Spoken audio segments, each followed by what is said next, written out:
नमस्कार विद्यार्थी मित्रांनो, मी तुमची एड्युकेटर श्वेता चंदनकर तुम्हा सर्वांचे ग्लोबल ऑनलाईन यूट्यूब चॅनलवर स्वागत करते. CTETच्या परीक्षेसाठी ग्लोबल ऑनलाईन तुमच्यासाठी घेऊन आले आहे एक कंप्लीट कोर्स, ज्यात पेपर 1 आणि पेपर 2 दोन्ही असणार आहे. आणि या सिरीजमध्ये आपण शिकणार आहोत संपूर्ण मराठी व्याकरण. आणि आज आपण बघणार आहोत मराठी नाम व नामाचे प्रकार. मराठी नाम व नामाचे प्रकार हे व्याकरणातील एक महत्त्वाचा मुद्दा आहे, त्यामुळे ते आपण आज शिकूया. पेपर 1 आणि पेपर 2 ची बॅच घेण्यासाठी खाली दिलेल्या नंबरवर तुम्ही व्हॉट्सअप करू शकता. आम्ही या कंप्लीट कोर्समध्ये तुम्हाला देणार आहोत पूर्ण अभ्यासक्रमाचे व्हिडिओ लेक्चर्स जे लाईव्ह प्लस रेकॉर्डेड असतील. पूर्ण अभ्यासक्रमाचे नोट्स सोबतच 50 प्लस अधिक मॉक टेस्ट आम्ही तुमच्यासाठी उपलब्ध करून देणार आहोत. सोबतच पूर्ण अभ्यासक्रमाचे MCQ नोट्स ज्यात PYQ आणि आम्ही सेट केलेले क्वेश्चन पेपर असतील. आणि या कंप्लीट कोर्सची फीज आहे फक्त ₹3000. जर का तुम्हाला पेपर 1 किंवा पेपर 2 असं वेगवेगळं घ्यायचं असेल तर प्रत्येकी ₹2000 पडतात. ही बॅच घेण्यासाठी तुम्ही खाली दिलेल्या नंबरवर व्हॉट्सअप करू शकता किंवा ग्लोबल ऑनलाईन ॲप प्ले स्टोअरवरून डाउनलोड करू शकता. CTET परीक्षेमध्ये आपल्याला माहितीच आहे 50 प्रश्न असतात आणि 150 गुण असतात. सोबतच त्यात काय-काय सब्जेक्ट असतात तर बालविकास व शिक्षणशास्त्र, पर्यावरणीय अभ्यास, गणित, सामाजिक अध्ययन, विज्ञान, भाषा 1 आणि भाषा 2. तर बालविकास व शिक्षणशास्त्र याचे 30 प्रश्न असतात 30 गुणांसाठी. पर्यावरणीय अभ्यास 30 प्रश्न असतात 30 गुणांसाठी आणि गणित, सामाजिक विज्ञान आणि अध्ययन आणि विज्ञान यात हे 60 प्रश्न असतात 60 गुणांसाठी पेपर 2 ला आणि भाषा 1 किंवा भाषा 2 हे ऑरमध्ये असतात. हे असतात 30 प्रश्न 30 गुणांसाठी. मिळून एकूण 150 प्रश्न असतात आणि 150 गुणांसाठी हा पेपर विचारला जातो. तर आज आपण बघूया सामान्य नाम. सुरुवात करूया. नाम काय असतं? तर प्रत्यक्षात असणाऱ्या किंवा कल्पनेने जाणवलेल्या वस्तूंना किंवा त्यांच्या गुणधर्मांना दिलेली जी नावे आहेत त्या व्याकरणात नामे असे म्हणतात. नाम एखाद्या वस्तूला किंवा प्राण्याला, काल्पनिक गोष्टीला जो आपण नाव देतो ना, नावाने ज्याला हाक मारतो त्याला नाम असे म्हणतात. हा एक शब्द आहे जो विशिष्ट वस्तू किंवा वस्तूच्या संचाचे नाव म्हणून कार्य करतो. जसं की सजीव प्राणी आहे, ठिकाणे आहे, क्रिया आहे, गुण आहे, अस्तित्वाची स्थिती किंवा कल्पना. एखाद्या वस्तूचं आपल्याला नावच माहिती नाही राहणार तर आपण आवाज काय देणार? ही काय कुठली वस्तू आहे? तर आपण एखाद्या वस्तूचं जेव्हा नाव ठरलेलं असतं तेव्हा आपण त्या नामाने त्याला हाक मारतो. ते त्या व्याकरणात नाम असे म्हणतात त्याला. जसं आपण बघूया पुढील वाक्यात तो झाड लावतो. आता मला माहिती आहे झाड झाड कसं असतं ते मी कल्पना केली, त्यामुळे मला माहिती आहे. आरोही फळा पहा.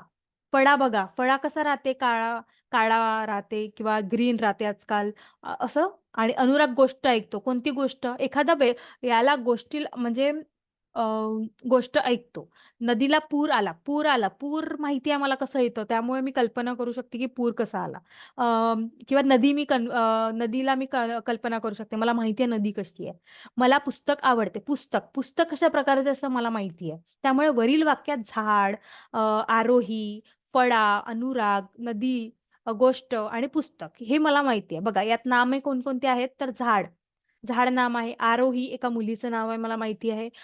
फळा हे सुद्धा नाम आहे. अनुराग मुलाचं नाव आहे. गोष्ट एखादी गोष्ट जी कल्पना मी केलेली आहे ते आहे. नदी आहे, पुस्तक आहे. हे काय आहे तर हे नाम आहेत. हे शब्द वाचले की आपल्या डोळ्यासमोर काहीतरी वस्तू येतात ना, तेव्हा म्हणून वस्तू येतात किंवा व्यक्ती येतात त्याला नाम असं म्हणतात. ठीक आहे. त्यानंतर मराठी नामाचे 3 प्रकार आहेत. सामान्य नाम, विशेष नाम आणि भाववाचक नाम. तर आधी आपण सामान्य नाम बघून घेऊया. एकाच जातीच्या पदार्थातील समान गुणधर्मामुळे त्या वस्तूला जे सर्वसामान्य नाव दिले जाते त्याला सामान्य नाम म्हणतात. जसं की मुलगा, मुलगी, घर, शाळा, पुस्तक, नदी, शहर, साखर, पाणी, दूध, कापड, सैन्य, वर्ग हे काय सामान्य नाम आहे. समान गुणधर्मामुळे त्या वस्तूला जे सर्वसामान्य नाम दिले जाते त्याला सामान्य नाम म्हणतात. ठीक आहे. त्यानंतर विशेष नाम नाही. सामान्य नामाचे 2 प्रकार आहेत, समुदायवाचक आणि पदार्थवाचक. ते समुदायवाचक आपण बघून घेऊयात. ज्या नामातून समूहाचा बोध होतो, तसेच हे नाव समूहाला दिले जाते, त्याला समुदायवाचक, समूहवाचक असे म्हणतात. समुदाय म्हणजे मग आपल्याला माहिती आहे समूहाचं जे होतं बोध तिथून. समुदाय म्हणजे समूह. ठीक आहे. तर उदाहरण काय वर्गात मुलं राहतात, मुली राहतात, ते समुदाय राहते. सैन्यामध्ये राहते. कळप, अज्ञ, गुच्छा, थवा, पक्ष्यांचा थवा, अं, राज, ढीग, सभेमध्ये लोकं असतात. टोळी असते, चोरांची टोळी म्हणतो आपण.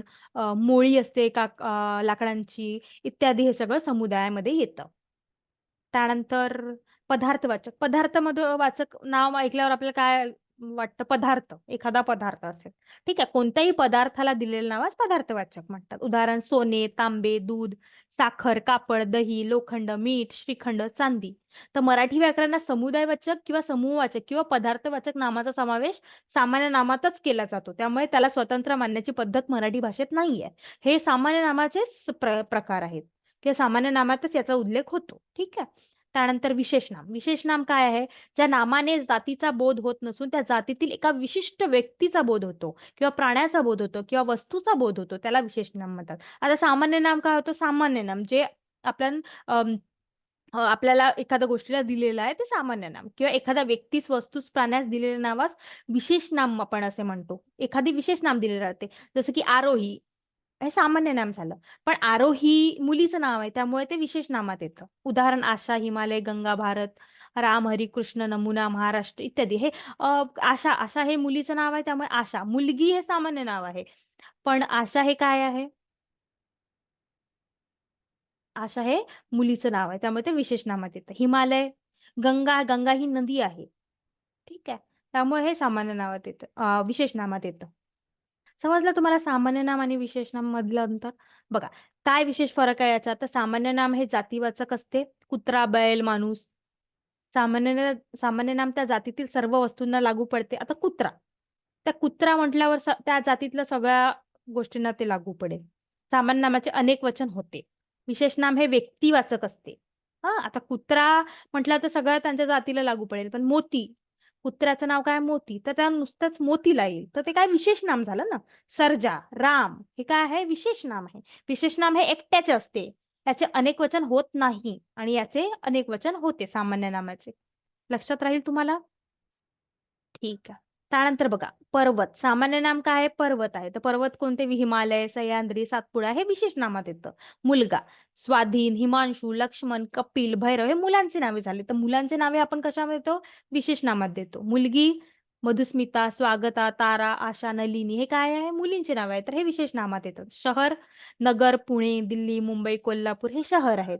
आणि नदी, गंगा, सिंधू, तापी, नर्मदा, गोदावरी हे सगळं, हे जे गंगा, सिंधू, नगर वगैरे हे आहे ना, हे विशेष नामात आहेत आणि हे सामान्य नामात आहे. यात यात काय होतं? सामान्य नामात पर्वत म्हटलं तर सगळेच पर्वत, किती पर्वत, सगळ्या पर्वतांची गोष्ट केली जाते.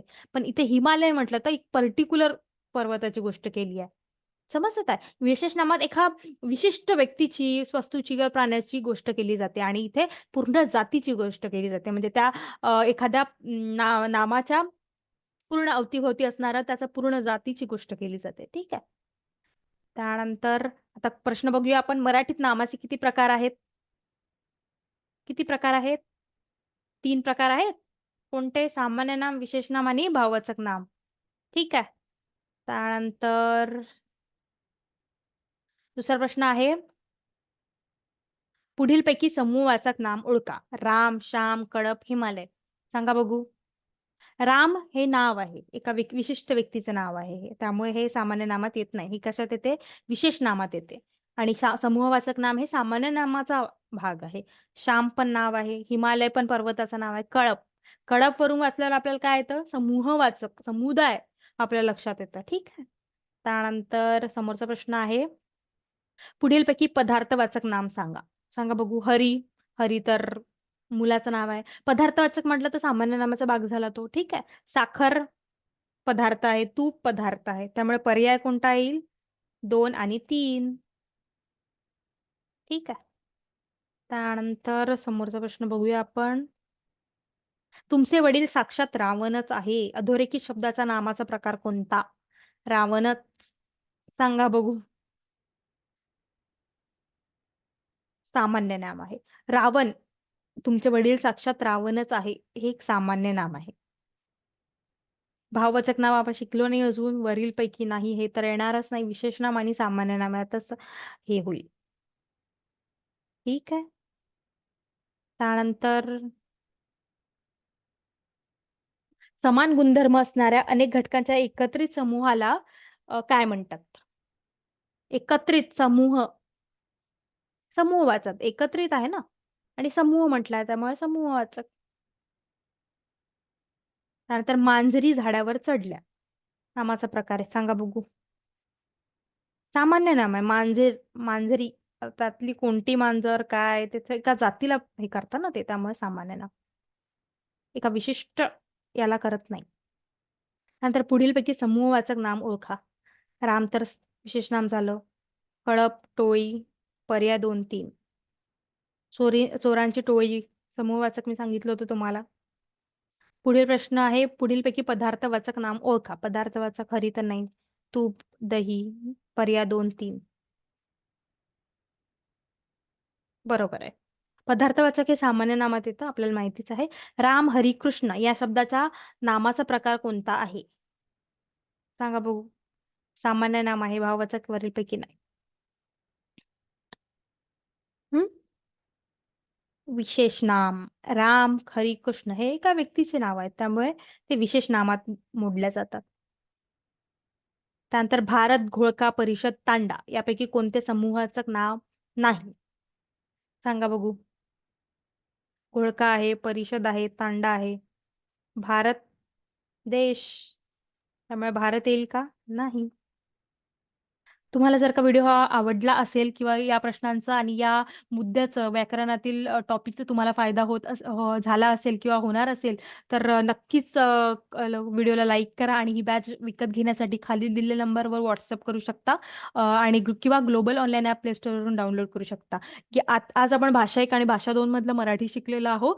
सोबतच मी सांगितलेल्या प्रमाणे प्रत्येक विषयासाठी ही बॅच असणार आहे. त्यामुळे तुम्हाला नक्कीच मदत होईल. Thank you.